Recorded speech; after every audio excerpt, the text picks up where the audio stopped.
what is advice that where do you see this going, and what advice do you have for people?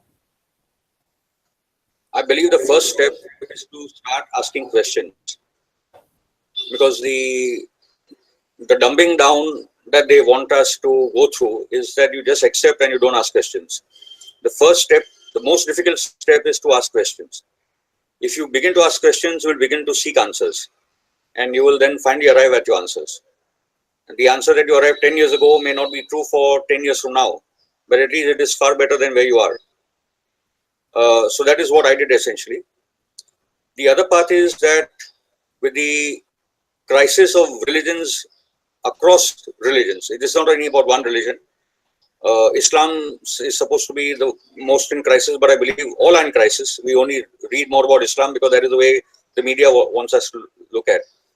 But with the increasing violence and hatred and fear that is being perpetrated through the structures of religion, I believe that religions are collapsing.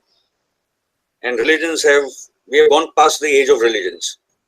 And people are silently seeking other paths to understand and experience the divine.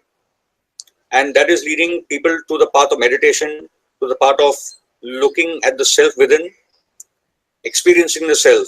And I believe it is through the experience of the self and the awakening within that finally we can reach out to the divine. I speak that as a Gnostic, as a believer in the divine. Okay. And I also believe that each person will have their own version of the truth, which I again go back to Rumi, where he says that after you are done with who's wrong and who's right and who's a kafir and who's not a kafir, then you come to me in the field, we will speak ahead.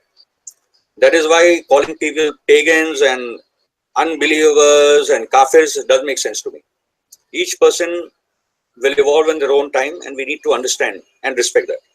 Okay. So, and at the third level, I believe, is as you were pointed out, where I said there is a crisis of politics, of religion, of culture and economics. The entire world is seeking answers. And I believe each one of us has a little part of those answers. None of us have the entire answer. And that is what the social media has helped us to come together. It's unbelievable that I'm talking to you today. 15 years ago, I wouldn't have been able to do that. So whether or not Zuckerberg wanted us to do that is different, but we are using their instruments to defeat them. Okay. As Mahatma Gandhi used the train to defeat the British. He traveled in the trains. Well said, yes. He traveled across the country in those trains and he built up the movement. Yes. So we have used the social media for our own cause. Yeah. Okay. And at the third level, I'd like to say, in terms of Palestine, I believe that Palestine is the central geopolitical issue of our times.